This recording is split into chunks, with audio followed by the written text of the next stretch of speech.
This is Harvard on the Map, presented by the Harvard Graduate School of Design, covering innovative ideas and thought leaders in digital cartography, Earth observation, and all things geospatial, with your host, Jennifer Horowitz. Hello, and welcome to Harvard on the Map.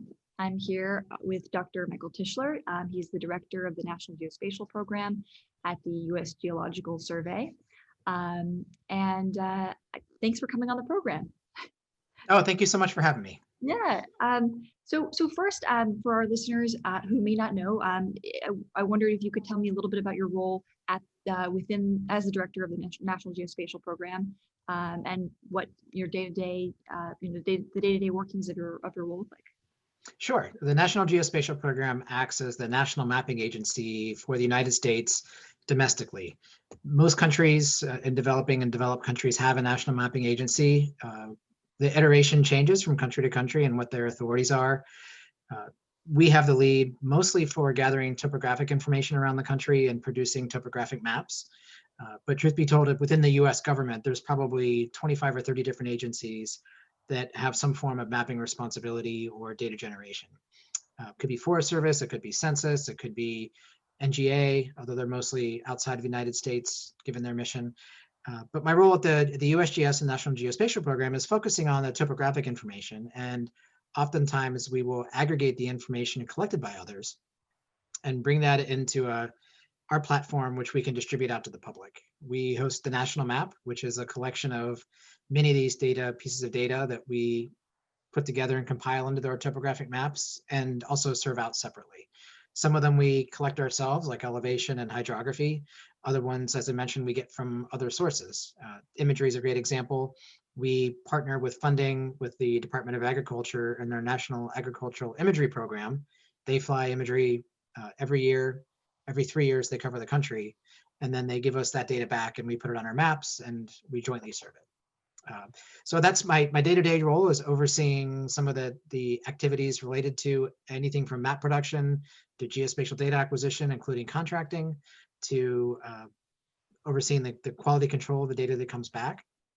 For example, the LiDAR data that we contract out to vendors comes back to our operational centers, and we're responsible for making sure that it meets our specifications, making sure the architecture and the infrastructure we have is suitable for what we need, working on strategy to make sure we're, as best we can, staying a few steps ahead of where we want to go. All sorts of different things. That's actually one of the things I enjoy about my job, is what I think I'm going to start at 8 a.m. is usually not where I end up. That's wonderful. Yeah. I wonder, how did you, since there are so many pieces to all of your work at the National Geospatial Program, how did you sort of enter the geospatial arena to start? And it was with one class. I actually started in my undergraduate degree was in soil science. And I happened to that through environmental science. And I just really ended up liking physically the earth. And I remember my professor, my introduction to soils professor, said, if you wanted to study earth science, this is it. This is the earth science. So I went from there to a master's degree at University of Florida. And they had a certificate at the time in GIS, which I really didn't know much about that. And one of the classes was in customizing ArcGIS. And I thought it was just fantastic. I'd never merely made a map before, worked with a GIS, and I was hooked. I finished that certificate there, still focusing on soil science, which I really enjoyed. I plan to have a career in some way, shape, or form as a soil scientist. I ended up working, my first job after my master's was with NASA as a contractor to NASA Goddard Space Flight Center, working on an operational soil moisture prediction program that's made a few bends and turns, but it's still viable today. And I was helping as sort of their link between the geospatial world and the traditional numerical modeling world. So that's how I entered into the geospatial world, was sort of sideways, like everybody does. I think now you can probably go get some degrees in geospatial sciences, but most people either came from geography or came from IT or came from meteorology or anthropology or some other venue, and then or the military, and they've kind of happened into this rather diverse field. Interesting. I honestly, I've been so excited for this interview. This is the highlight of my week. I have too many questions for you, but I'll keep it short because I know that you're busy, and I know it's later there since you're on the East Coast. I'm on the West Coast right now. But I wonder how does your background in soil science, how has that informed your kind of understanding of topography and how it relates to geospatial data? Has your background kind of come into play in interesting ways? It actually, not primarily, but I think what it has, I feel like it's given me a good background, particularly the modeling side, about how geospatial information is used by forecasting models. Whether it's, we work with NOAA and the National Weather Service, and they rely on our hydrography data to do flood forecasting through their national water model. Understanding and having gone through the process of taking many layers of geospatial data, understanding what forcing data is, what initial conditions are, what boundary conditions are, how to couple different models, and even some of the languages, going back into Fortran and some of those models that I worked on. Understanding that process helps me understand what our users need, and also helps me relate to some of the traditional scientists that are at USGS. There are all flavors of people, of scientists at USGS in ecology and biology and geology and geophysics and hydrology and everything in between. Many of them are focused on highly specified models, but having some background in soil science to understand how all those things link together, I think really helps me. Plus, I really liked soil science as a discipline because it blended all of those elements, atmospheric science, biology, geology, with a little bit of things were specific to soils, but it didn't allow me to focus on one. I got to have a little bit of each. I wonder, this is not as directly relevant, but I wonder, you just mentioned everything from LiDAR data to to aerial photography, drone photography. What do you see as the geospatial items that will usher in the most change in the next, say 10 to 20 years? Will it be, drone photography? Will it be Yeah, it's a really good question, and there's a lot of ways that it's you could look at this and I don't quite have an answer. There's a lot that have a lot of potential. Recreational drone users, that a lot of people have drones in their backyards. I don't think anyone has seen an opportunity to gather that yet. But if there were a way to combine that data so that 5,000 people would upload the data they've gotten from their backyard, and that was backed by some processing, they could stitch that together to create a continuously updated, almost a crowdsourced image of our country, that would be really obviously impactful. Sure. Another one that I'm really excited about too is we're used to collecting LiDAR. And we have a very active program in collecting LiDAR from airplanes that fly across to a set specification, so we can have the highest resolution elevation model the country's ever had to a set specification. However, with autonomous vehicles, most car manufacturers are including some sort of sensing on the vehicles themselves. Many, to support the autonomous driving brain, have created their own HD maps, and they've gone out and mapped the streets themselves with LiDAR on vehicles. That data is not being reused though. So if GM and Volvo and Volkswagen are all doing this, what happens to the data? Can it be reused and combined? And the data that's the active sensors on the cars, if they're collecting data, what happens? Is that being fed back to somebody that's continuously updating those maps? It's a lot of data that's being collected, not to mention some of the rideshare programs like Uber and Lyft. Uber's done a pilot project in Pittsburgh, close to my hometown, where they had LiDAR spinning on their cabs that were collecting data about the city. That was great for in the moment when you're looking at obstacle detection, but what happens to that data afterward? I think there's a lot of utility that's there. AI and machine learning are the buzzwords of the day. We're interested in USGS about how that can be leveraged against some of our geospatial data sets, not just the ones that are part of my program, but seismological data sets and coming out of the earthquakes program and many others for how can you look at the amount of data that's being observed either by satellite or in situ sensors and automatically detect patterns that might give us more inference about how the earth systems are moving. Sure. So there's a lot of ways to go. I don't have a good answer, but there's a lot. Yeah, absolutely. The reason I asked at the beginning of our interview, I was asking where you were based locally. I'm currently working for a satellite company called Maxar, which is a satellite imagery company. And so I wonder what role the USGS plays in terms of working with like commercial imagery providers and how that relationship plays out. Yeah, it's most of our imagery we get through the federal program that I mentioned. That's our relationship for custom imagery or for commercial imagery, with one exception. The NAEP program doesn't acquire imagery over Alaska. And the USGS in particular, we're part of a governance structure called the Alaska Mapping Executive Committee that is co-chaired by USGS and by NOAA. that started about 6 or 8 years ago that focused on improving the geospatial foundation in Alaska. It's a huge state with a lot of challenges to collect data about, and it turned out that most of the mapping products they had, even the topographic maps, were way outdated. So we started collecting an elevation base there, and there was still a requirement for an imagery base, a mosaic for the state. And we worked with Maxar through NGA and their relationship with Maxar over the past couple of months to acquire a mosaic that fit our specifications. And that's going to really, really help the state. And Maxar was a big part of that. Interesting. And that's the state will be able to leverage that. We'll be able to leverage part of that for our TopoMap production. But that's at least how we have accessed commercial imagery. Fascinating. I could ask you. I have 10 more questions that have now sprouted out from that, Sure. but I promise to keep it short. One of the things that I was curious about just in reading your biography is that you also serve as the Department of Interior's representative to the Domestic Names Committee of the U.S. Board of Geographic Names, which sounds like Noah's Ark or something. Are you out there naming things? Are you naming the animal? I just would be curious as to what that even means. Yeah, that's probably the most interesting and exciting meeting I have every month. I have learned so much, and I feel it's just a pleasure to be on that board. For the US government, there's a board on geographic names that has a foreign names board and a domestic names board. The foreign names board looks at making sure that the federal government's expression of what we call things internationally is correct, and with our policies. Domestically, we name a lot of the physical features, and we maintain the authoritative federal database for what rivers and creeks and summits and mountains are called, and many other physical features. And that's really to support things like emergency response. So if there's a boating accident in a lake and you want to say that it's at Smith Bay, everybody knows what Smith Bay is, and any federal map refers to that place as the same name. If there's a lost hiker near Johnson Peak, all the federal maps in the area and everybody knows what we mean by Johnson Peak. There's policies and procedures that have been put in place to make sure that we're naming things according to, or in the right way.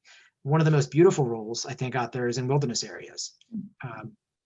Like many of what you would think in a wilderness area, there's a very heavy leave no trace policy when camping or hiking. You don't take in anything you don't take out. The same goes with names. We don't name in wilderness areas. I think that's just a real testament to trying to live within that philosophy of leave no trace.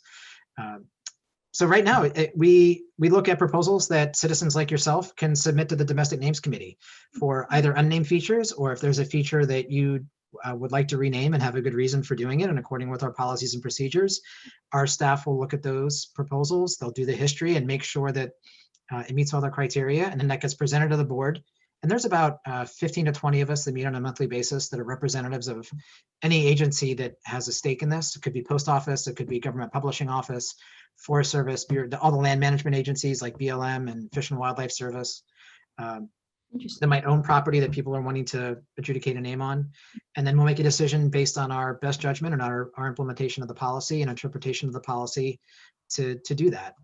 It's the last couple of years, there's always very difficult to work through names that might be considered offensive or derogatory, or names that people want to replace that are on native property that Native Americans or tribes would like to rename to a tribal name. Those are other issues that we work through. A really, really interesting process, and consummate professionals from the people that are on there. I've really learned a lot, and it's a real great pleasure and an honor to be on that board. Wow, fascinating. I didn't even know that existed. Yeah, most people don't. You're not alone. Yeah, that is amazing. I've got to submit a request for, Jenny Mountain or something. That's very cool. I didn't even know that. Yeah. Well, unfortunately, one of the other rules is you can't name a feature for a person unless you're dead for 5 years. Ah, got it. Okay. Yeah. Interesting. Huh. Yeah. So finally, I wondered, I like to end my interviews off by asking interviewees about a time, we all get lost at one point or another, whether geographically speaking or in our career. And so I wondered if you maybe share a time where you yourself were lost and how you found your way back again.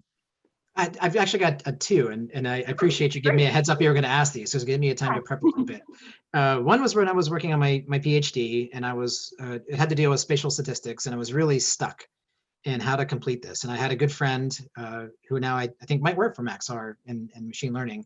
And he was in the office next to me, and he was sort of an unofficial counselor of mine. And I had been stuck for some time, and I had done my PhD part-time while I was working. So from start to finish, it took me about 8 years. And this was probably in year 5 or 6 where I was like, I gotta do something. I'm just spinning wheels here. Right. And I had a great conversation with him about how I could approach finishing my research and proving and validating what I wanted to do. And he gave me a couple of tips, and that really, really helped. And it helped me get out of the rut and drive to the finish line. So he helped me really find myself a little bit more within that project and conclude. And I'm very thankful for that, because I might still be working on it some years later if he wasn't around. The other one wasn't necessarily when I was lost, but when we lost something. Again, working for the Corps of Engineers, we did a lot of R&D, and one of the projects I was working on was doing supporting some LiDAR acquisition in areas like we would find in the Middle East. One of the areas that was an analog was near Mount Whitney in California. So we had a project where a LiDAR instrument was going to be flying over a national park or national forest or both. And we had to set up a number of ground reflectors. These are not too big reflectors, almost like a bicycle reflector that could be seen in the LiDAR when it went overhead. And they helped with validation and accuracy. So a team went out there and they went, this is all above 10,000 feet in some pretty rugged backcountry. A team went out there and put in the reflectors. The mission went, and I was part of a team of 4 or 5 colleagues that were responsible for going and getting those reflectors and finding them. We had GPS points and maps, and we were told, go get them and bring them back. Huh.